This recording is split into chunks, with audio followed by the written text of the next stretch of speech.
Hello students, आ गए अपने पैशनल coaching अड्डा पे नेक्स्ट वीडियो के साथ में, नेक्स्ट लेक्चर के साथ में। बेटा लास्ट लेक्चर में हमने 2.4 कुछ क्वेश्चन सॉल्व किए थे और कुछ बाकी बचे थे। आज उन 2.4 उन क्वेश्चनों के साथ 2.5 की बेसिक जानकारी लेंगे।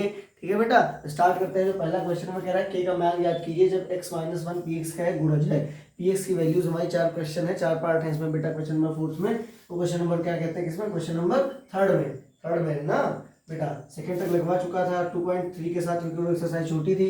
x माइनस वन क्या है, इन सबका क्या है, एक बेटा फैक्टर है। क्या है, फैक्टर है किसका, px का। तो इसमें k की वैल्यू हमें निकालनी है। आइए बढ़िया करते हैं। तो बेटा अगर x minus one equal to zero है तो x इक्वल टू होगा वन।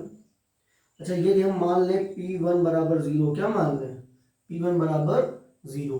p पे x की वैल्यू रखेंगे वन आएगी, p1 बराबर जीरो मान लेंगे अगर, तो px बराबर क्या है, x square plus x plus के बराबर जीरो हो जाएगा। और बेटा अगर पी पे वन की एक्स की यहाँ वन की वैल्यू रख दे तो वन का square plus one plus K equal to zero हो जाएगा। तो ये वन का square one plus K equal to zero हो जाएगा, यानी two plus K equal to zero हो जाएगा। तो यानी बेटा के बराबर क्या आ जाएगा, माइनस टू। क्या आ जाएगा, के बराबर क्या आ जाएगा बेटा, माइनस टू। बात समझ में आई कि नहीं है बेटा। ओके बेटा, क्या किया, एक्स की वैल्यू निकाली, एक्स माइनस वन था तो एक्स बराबर आ गया बेटा वन। एक्स बराबर क्या आ गया, वन। और फिर बेटा एक्स बराबर अगर पी वन बराबर जीरो मान लें हम, जो एक्स का वन रख के इस इक्वेशन को जीरो के इक्वल मान लेंगे तो के की वैल्यू निकल आएगी। सेम चीज क्या होगा, एक्स बराबर वन यहाँ भी होगा, एक्स बराबर वन यहाँ भी होगा, यही चीज। और फिर अगर पी वन बराबर हम यहाँ भी जीरो मान लें, क्या मान लें, जीरो, तो यानी two X square plus K X root two जो होगा वो जीरो के इक्वल होगा, यानी टू इंटू वन का square plus K into one plus root two जो होगा बेटा वो इक्वल टू होगा जीरो के। टू इंटू वन का स्क्वायर यानी वन का square, one into two equal to two होता है बेटा। और के इंटू वन क्या होगा, के ही होगा। और प्लस रूट टू बेटा क्या होगा, जीरो होगा कि नहीं होगा। तो यानी टू प्लस के बराबर माइनस रूट टू आ जाएगा। ठीक है, और के बराबर क्या आ जाएगा, minus root two minus two, minus root two minus two. बात समझ में आई कि नहीं है बेटा। के बराबर क्या आ जाएगा, minus root two minus two. अगर बेटा यहाँ से माइनस कॉमन ले लें तो हम लिख सकते हैं रूट टू प्लस टू, लिख सकते हैं कि नहीं। तो के की ये वैल्यू आ जाएगी, या आप लिख सकते हो के root two minus root two. बात समझ में, रूट टू माइनस टू क्या किया, वन बराबर जीरो दिया। ये बेटा आपके फर्स्ट और सेकंड पार्ट हो गए। थर्ड और फोर्थ पार्ट की तरफ बढ़ते हैं। क्वेश्चन नंबर थर्ड के इसके स्क्रीनशॉट ले लीजिए बच्चा लोग। हाँ बेटा, तो आ जाते हैं पार्ट नंबर थर्ड और फोर्थ में। फर्स्ट सेकंड हम लगा चुके हैं भैया, आते हैं। तो इसमें बेटा क्या करना है, यही पे सेम चीज करेंगे। क्या करेंगे, एक्स माइनस वन इसका फैक्टर है, तो एक्स माइनस वन अगर एक्स माइनस वन जो एक्स माइनस वन बेटा इसका फैक्टर है, अगर हम मान लें X minus one equal to zero तो एक्स बराबर आ जाएगा वन। और अगर बेटा हम पी वन बराबर क्या मान लें, जीरो, पी वन बराबर जीरो मान लें तो K X square minus root two X plus one equal to हो जाएगा जीरो। तो बेटा अगर इसमें वन की वैल्यू रखेंगे तो के इंटू वन का square plus root two into one, क्या plus root two into one plus one equal to zero हो जाएगा। के आ जाएगा plus root two into root two आ जाएगा plus one equal to zero. यानी ये बचा हो जाएगा k plus root two equal to minus one. और के बराबर क्या हो जाएगा, minus one minus root two. Minus common ले लेंगे अगर बाहर, इसमें बेटा क्या करेंगे, माइनस कॉमन ले लेंगे। क्या करेंगे, माइनस कॉमन ले लेंगे अगर, तो रूट टू माइनस वन आ जाएगा। बेटा देखो क्या किया, K plus root two plus one. अब अगर इसको बराबर के उधर बेचेंगे बेटा तो हमारी वैल्यू क्या आएगी, k plus root two equal to minus one आ जाएगा।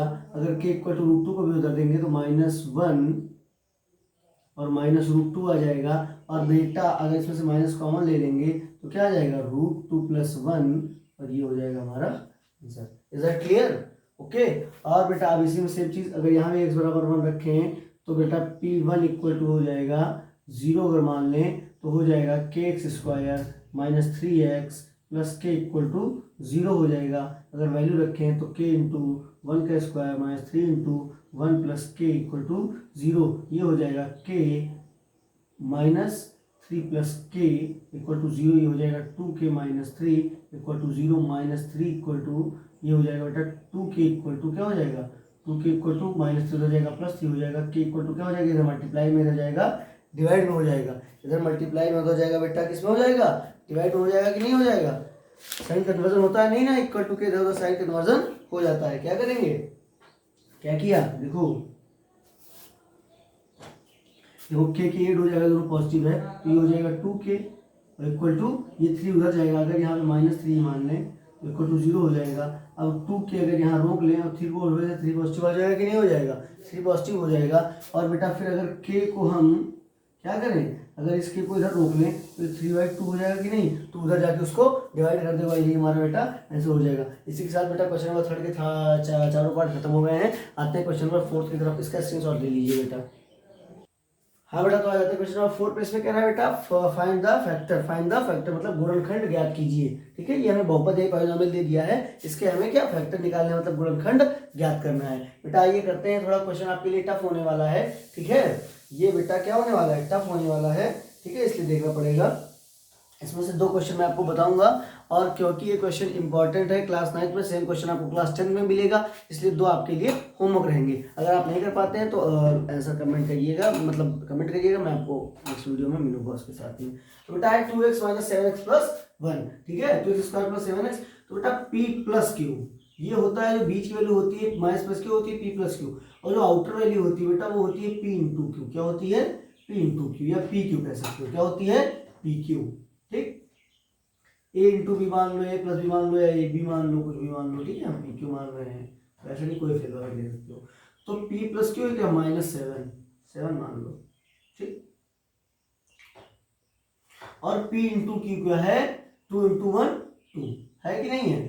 तो कह रहा है बेटा कि कोई एक ऐसी हमें 2 संख्या ऐसी चाहिए कि उनको अगर जोड़ा घटाया जाए बेटा, तो हमारा आंसर क्या है, हमारा आंसर क्या है बेटा, ये 12 है।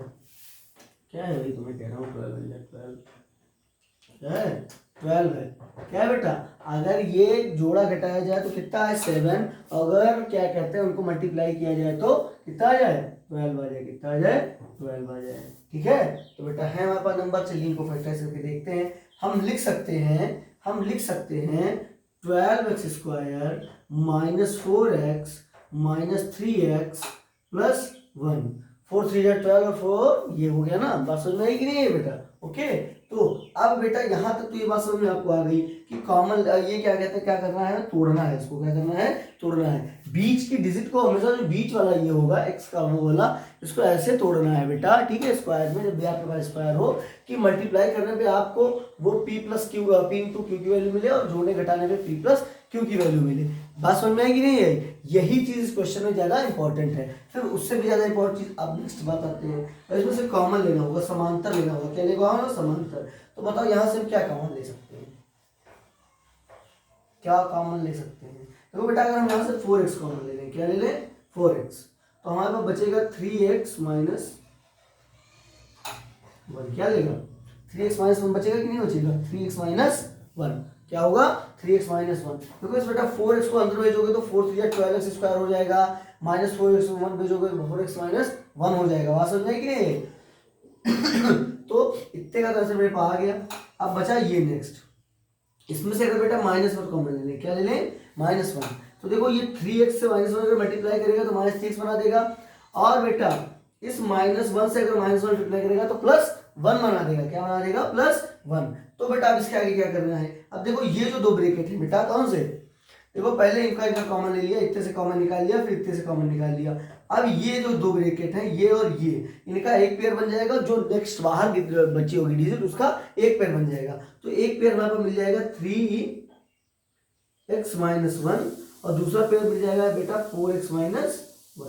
ये 3x - 1 और 4x - 1, और यही हमारे क्या हो जाएंगे, फैक्टर हो जाएंगे, मतलब गुणज हो जाएंगे, गुणनखंड हो जाएंगे। ठीक है, कह रहा है कि इनका गुणनखंड कीजिए, तो हमने क्या किया, हमें पास p + q और p × q को पता होना चाहिए। तो बेटा आउटर डिजिट को मल्टीप्लाई करने पे p और pq मिलता है, और ये जो मिडिल डिजिट होता है उसको एड या सब्ट्रैक्ट करने पे ये क्या कहते हैं, हमें क्या मिलता है, p + q करने पे हमें मिडिल डिजिट मिलती है। तो हमें 2 नंबर ये चाहिए थे जिनको अगर मल्टीप्लाई किया जाए तो 12 आए, अगर एडी से सब्ट्रैक्ट किया जाए तो -7 आए। तो हमारे पास 2 नंबर थी -4 और -3। तो बेटा हमने 7 को तोड़ के रख लिया, लिख लिया कि नहीं। अब फिर उसमें से क्या किया, फिर अलग अलग पेयर बना के उनका कॉमन खींच दिया, और फिर उनको कॉमन निकाल के आंसर लिख दिया। ठीक है, बहुत कठिन नहीं है, लेकिन हाँ थोड़ा टफ तो है ही। चलिए आते हैं नेक्स्ट क्वेश्चन में। इसमें बेटा हमें p + q मिलना चाहिए 7, और pq मिलना चाहिए p × q, 3 2 जा 6, कितना मिलना चाहिए 6। बात समझ में आई कि नहीं है? ठीक है, ठीक। अब बेटा अगर इसकी सॉल्यूशन पे आए तो हम लिख सकते हैं 2x² प्लस 6x प्लस 1 या 6x प्लस x प्लस 3 लिख सकते हैं कि नहीं लिख सकते हैं? लिख सकते हैं कि नहीं सकते? देखो 6x प्लस x 7x हो जाएगा और 6 इंटू क्या कहते हैं 1 कितना आ जाएगा 3 2 जा 6 आ जाएगा। ठीक है, देखो जोड़ने पे हमें जोड़ने घटाने पे मिल रहा है, ये मल्टीप्लाई करने पे भी मिल रहा है। भैया नेक्स्ट क्वेश्चन में अगर आए तो इसमें हम क्या कॉमन ले सकते हैं? इसमें बेटा हम क्या कॉमन ले सकते हैं, ध्यान से देखिए। तो बेटा इसमें कॉमन ले सकते हैं हम, अगर बेटा हम इसमें कॉमन ले लें 2 कॉमन ले लें, क्या ले लें 2x कॉमन ले लें, 2x कॉमन ले लें तो हमारे पास बचेगा x प्लस 3 बचेगा कि नहीं? 2x जाके x से मल्टीप्लाई करेगा 2x स्क्वायर बना देगा, 2x जाके 3 से मल्टीप्लाई करेगा तो 6x बना देगा। प्लस बेटा अगर हम यहाँ पे 1 कॉमन ले लें तो 1 x से जाके मल्टीप्लाई करेगा x बना देगा, 3 से जाके मल्टीप्लाई करेगा 3 बना देगा। तो यहाँ पर क्या मिल गया 2x प्लस 3 बन गया। देखो इस ब्रेकेट से हमने ये निकाल लिया और इस ब्रैकेट में 1 कॉमन नहीं मिल रहा था कुछ तो 1 कॉमन लेके ये निकाल लिया। बात समझ में आई कि नहीं है बेटा? तो ठीक है, अब नेक्स्ट देखो हमें पास x प्लस 3 के 2 पेयर हो गए, x प्लस 3 के 2 पेयर हो गए, उसको हमने एक कर लिया और 2x प्लस 1 का एक पेयर था उसको एक कर लिया। Is that clear? देखो इन दोनों का एक पेयर था उसको बेटा एक में कर लिया और इन दोनों का एक पेयर था उसको एक में कर लिया। बात समझ में आ रही कि नहीं आ रही है? ठीक है, इन दोनों का एक पेयर था उसको एक में कर लिया और ये एक पेयर में ले जाए। बात समझ में आई कि नहीं है? ठीक है, और फिर हमारा आंसर आ गया x plus 3 plus 2x plus 1। Okay बेटा, ध्यान रखना है एड या सब्ट्रैक्ट करने में मिडिल डिजिट और मल्टीप्लाई करने पे आउटर की डिजिट का मल्टीप्लिकेशन आना चाहिए। पी प्लस की और पी क्यू का ध्यान रखना है, वो डिजिट जो आएंगी वो आपको खुद से सोचनी पड़ेंगी, इसके लिए आपको दिमाग दौड़ाना पड़ेगा, ये आपको कहीं लिखा हुआ नहीं मिलेगा। बात समझ में आई कि नहीं आई? ओके, ये थोड़ा आपको सुपर माइंड अपना यूज करनी पड़ेगी, सुपर पावर यूज करनी पड़ेगी चीज पता लगाने के लिए। बेटा फर्स्ट इसका सेंस बढ़ते हैं क्वेश्चन नंबर 3 की तरफ। हाँ बेटा, तो क्वेश्चन नंबर 4 के हमने 2 पार्ट कर लिए थे, तो आपके लिए होमवर्क है, यदि आप नहीं कर पाते हैं तो नेक्स्ट वीडियो में हमको आंसर करिएगा, हम नेक्स्ट वीडियो में उसी के साथ पहले मिलेंगे। आते हैं क्वेश्चन नंबर 5 में, इसमें भी बेटा सेम चीज है, गुणनखंड ज्ञात करना है, लेकिन उसमें क्या था क्वाड्रेटिक इक्वेशन थी। क्या थी? क्वाड्रेटिक मतलब क्या था? द्विघात समीकरण था। इसमें क्या है क्यूबिक इक्वेशन मतलब त्रिघात समीकरण है। क्या है? त्रिघात समीकरण। इसमें 3 घातें हैं बेटा, इसमें अगर करने की कोशिश करें तो आते हैं। तो अगर बेटा इसमें आप कॉमन लेने की कोशिश करोगे, इसमें डायरेक्ट कॉमन लेना है, कोई डिजिट नहीं सोचनी है, तो x cube minus 2x square minus x plus 2 यहाँ पर क्वेश्चन है। तो कैसे कॉमन ले लें x स्क्वायर, तो यहाँ बचेगा x माइनस 2 और फिर यहाँ से बेटा अगर हम कॉमन ले लें -1 तो भी हमारा बचेगा x माइनस 2। ठीक, बचेगा कि नहीं बचेगा? समझ में है कि नहीं है? तो अगर हमारे पास आ गया x माइनस 2 एक आ गया और फिर एक आ गया x स्क्वायर माइनस 1। ठीक है, लेकिन बेटा क्वाड्रेटिक इक्वेशन थी तो यहाँ पर 2 गुणा जाए थे, यहाँ पे है क्यूबिक इक्वेशन तो यहाँ पर 3 मल्टीप्लिकेशन होने चाहिए, 3 फैक्टर होने चाहिए। कितने गुणा होने चाहिए? 3, क्योंकि इक्वेशन क्या है? क्यूबिक है। क्या है? क्यूबिक है, इस बात का ध्यान रखना है। तो बेटा उसके लिए करेंगे क्या, एक फार्मूला आपको पता होगा a प्लस बी, नहीं पता है तो आगे बताऊंगा अभी, a minus B equal to A square plus A square minus B का square. A square minus B square होता है ए प्लस बी और ए माइनस बी। अगर बेटा यहाँ पे देखें तो हो जाएगा x माइनस 2 और 1 के स्क्वायर से किसी क्वेश्चन में कोई फर्क नहीं पड़ता, हम लिख सकते हैं इसको 1 का स्क्वायर, क्योंकि 1 का स्क्वायर 1 ही होता है। हाँ ना, वो 2 होगा ना 3 होगा, 2 का स्क्वायर 4 हो जाएगा, उसका नहीं कर सकते, लेकिन 1 का स्क्वायर कर सकते हैं। तो हम लिख सकते हैं, तो वहां पर आ जाएगा बेटा x माइनस 2 क्या आ जाएगा? x माइनस 2, लेकिन अब यहाँ पे x स्क्वायर था तो 1 का स्क्वायर कर दिया, आसानी हो गई। अब ए स्क्वायर माइनस बी स्क्वायर, तो हम इसको लिख सकते हैं x प्लस 1 और x माइनस 1, और ये हमारे तीनों आंसर हो गए। बात समझ में आई कि नहीं है? एक बार दोबारा देखेंगे, क्या किया, x cube minus 2 x square में से x स्क्वायर को कॉमन खींच लिया, हमारे पास गया x माइनस 2, अगर माइनस x, फिर सेकंड इक्वेशन, ये इक्वेशन आ गई, ये हुई, फिर ये आई, एक माइनस x प्लस 2 से हमने क्या किया, माइनस 1 को कॉमन लिया, हमारे पास गया x माइनस 2।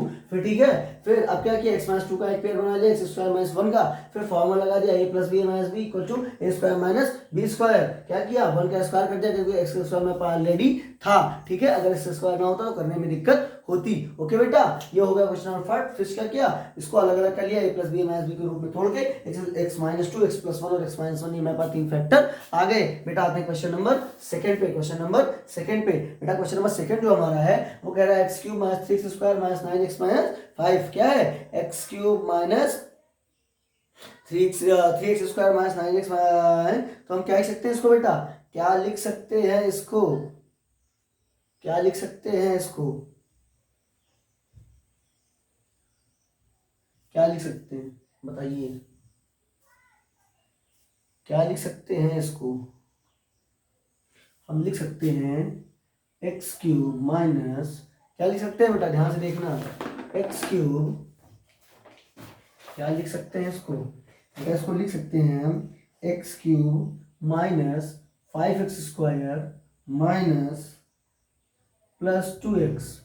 ये क्या हो जाएगा -2x, ये क्या हो जाएगा 6² बन जाएगा कि नहीं बन जाएगा, 6² बन जाएगा नहीं, और -10 प्लस x माइनस 5, इसको हम ऐसे तोड़ के लिख सकते हैं। क्यों लिख सकते हैं बता रहा हूँ, देखो एक्स क्यूब का एक्स क्यूब था, अगर 5 क्या कहते हैं 5x² और 2x को करें तो आ जाएगा 3x², ठीक है, और ये -10x प्लस x कितना हो जाएगा 9x और -5। Is that clear? बात समझ में आई कि नहीं आई? तो बेटा अगर यहाँ से हम क्या करेंगे x² कॉमन खींच लेंगे, क्या करेंगे x², तो हमारा बच जाएगा x माइनस 5, क्या बच जाएगा x माइनस 5, और यहाँ पे बेटा अगर प्लस 2x कॉमन खींच लेंगे, प्लस 2x से कॉमन निकाल लेंगे तो हमारा बचेगा x माइनस 5, क्या बचेगा x माइनस 5, और यहाँ से अगर प्लस 1 कॉमन ले लेंगे तो भी बचेगा x माइनस 5।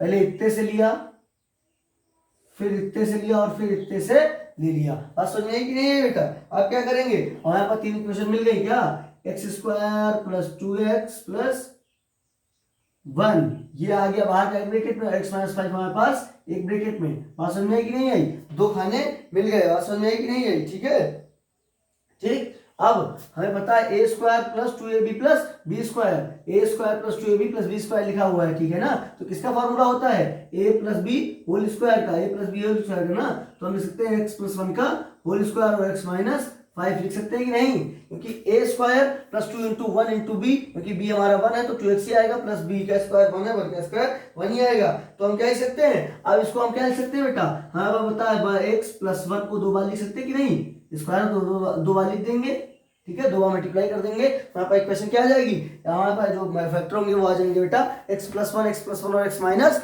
5, क्या आ गया, पहले आटा यहाँ से देखो इनको तोड़ के लिखा, फिर तोड़ के लिखने में यहाँ से एक कॉमन लिया, यहाँ से दूसरा कॉमन, यहाँ से तीसरा कॉमन, फिर ये बाहर वाले डिजिट को अलग अलग लिख लिया, और फिर अंदर जो ब्रैकेट था उसको एक कॉमन ब्रैकेट मान लिया, फिर इसको बेटा ये था a² plus 2ab plus b², इसको बेटा a प्लस b का होल स्क्वायर बना दिया, और फिर a प्लस b का स्क्वायर को अलग अलग करके 2 पार्टों में लिख लिया। इस प्रकार बेटा जो क्वेश्चन नंबर हमारा बेटा ये सेकंड था, ये खत्म हो गया। इसमें भी बचे हैं 2 क्वेश्चन, वो 2 आपके लिए होमवर्क है, यदि आप नहीं कर पाते हैं नेक्स्ट वीडियो में जो कमेंट कीजिए मैं आंसर के साथ मिलूंगा, ओके बेटा।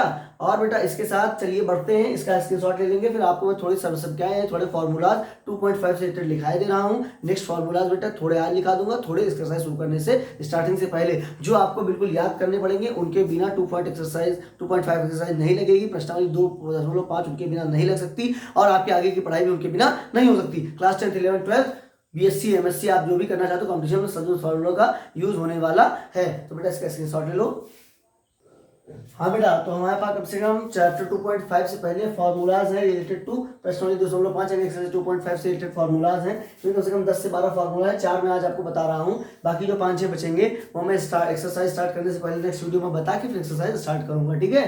तो बेटा आते हैं, अगर हम करते हैं a और b 2 कांस्टेंट टर्म है, a और b 2 नंबर है, a प्लस b का स्क्वायर करते हैं तो उसका आंसर आएगा a² plus 2ab plus b²। अगर हम करें 4 प्लस 2 का होल स्क्वायर तो हम कर सकते हैं 4 का स्क्वायर प्लस 2 इंटू 4 प्लस 2 का स्क्वायर। बात समझ में आ रही कि नहीं आ रही? तो हम क्या आ जाएगा 16 प्लस 2 जा 4 2 जा 8 2 जा 16 प्लस 2 का स्क्वायर 4 16 16 32 4 36 आंसर आ जाएगा। Is that clear? सेम चीज ऐसे ही बस यहाँ पे माइनस कर देना है, क्या कर देना है माइनस कर देना है, तो आपके पास यहाँ पे माइनस हो जाएगा, यहाँ पे माइनस हो जाएगा, और आंसर हमारा आ जाएगा 4 किसके लिए, फॉर्मूला नंबर सेकंड के लिए। a माइनस बी का स्क्वायर को इक्वल टू होता है a² minus 2 into a into b, a और बी फर्स्ट और सेकंड टर्म होते हैं, और फिर b², ठीक है, सेकंड टर्म का square a² minus b² equal to a plus b minus b। मैं अभी लास्ट क्वेश्चन में आपको बता चुका हूँ, ठीक है। इस क्या होता है, अगर एक पहले टर्म का स्क्वायर है माइनस दूसरे टर्म का स्क्वायर है तो उसको एक a और प्लस बी और a माइनस बी के जोड़ के लिख सकते हैं। अगर कोई एक अनवांटेड टर्म है प्लस a है और अनवांटेड टर्म प्लस b है,